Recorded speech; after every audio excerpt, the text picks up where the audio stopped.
শুক্রবার, আর শুক্রবার মানে ছুটির দিন। আর আজকে ঘুরতে গিয়ে আমাদের সাথে কি হলো তার সবই শেয়ার করব আজকের এই ব্লগে। হ্যালো, আসসালামু আলাইকুম everyone, welcome to my another blog.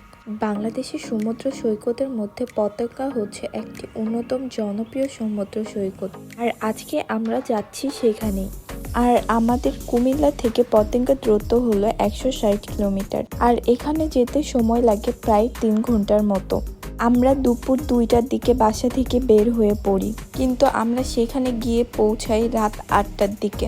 রাস্তায় এত পরিমাণে জ্যাম ছিল, আর এই জ্যাম থাকার কারণে আমরা এত লেট করে এখানে পৌঁছাই। ভেবেছিলাম সানসেট দেখতে পাবো, কিন্তু জ্যামের কারণে এত লেট হয়ে গেল। এই তো ফাইনালি 6 ঘন্টা জ্যাম ঠেলে আমরা এখানে এসে পৌঁছাই।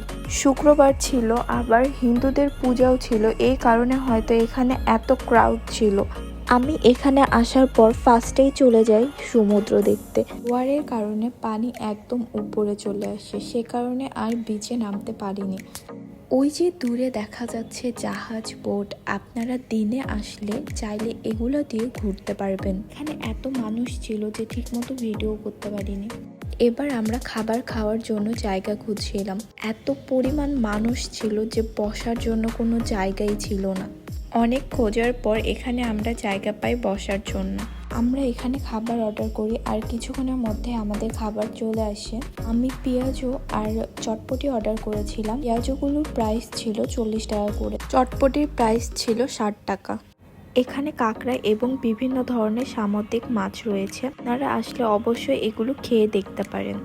খাওয়া দাওয়া শেষ করে আমরা একটু হাঁটতে বের হয়ে যাই। আর এখানে রয়েছে মেয়েদের ঝিনুকের তৈরি অনেক জুয়েলারি, বাচ্চাদের খেলনা।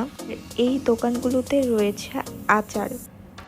এরই একটু সামনে এগিয়ে গেলে আপনারা দেখতে পাবেন এখানে রয়েছে অনেকগুলো রাইড, নাগরদোলা, নৌকা, এবং বাচ্চাদের জন্য রয়েছে এখানে আরও অসংখ্য রাইড। ছোটবেলায় যখন মেলায় ঘুরতে যেতাম তখন এই ধরনের রাইড মেলায় আনা হইতো, আর আমি মেলায় যেতাম এই নৌকায় ওঠার জন্য। পর আমরা মুড়ি মাখার দোকান খুঁজছিলাম, আমরা এখানে মুড়ি মাখা খাবো। আমরা এই মামার থেকে মুড়ি মাখা নিই, আর ট্রাস্ট মি এখানকার মুড়ি মাখা খেতে এত মজা। আমি এখানে এসে যদি কিছু নাও খাই তাও আমার এই মুড়ি মাখাটা খেতেই হবে। মুড়ি মাখা খাওয়া শেষে আমরা এদিক দিয়ে একটু হাঁটাহাঁটি করছিলাম, আর এখানে এত সুন্দর বাতাস, আমার তো এখান থেকে যাইতে ইচ্ছা করছিল না, কিন্তু কি করার, বাসায় তো যেতেই হবে।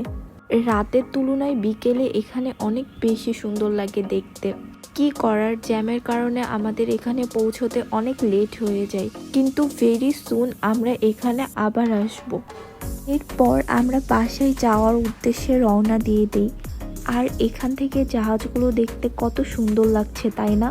আজকের ভিডিও ছিল এই পর্যন্তই। দেখা হচ্ছে নেক্সট কোনো ভিডিওতে। আল্লাহ হাফেজ।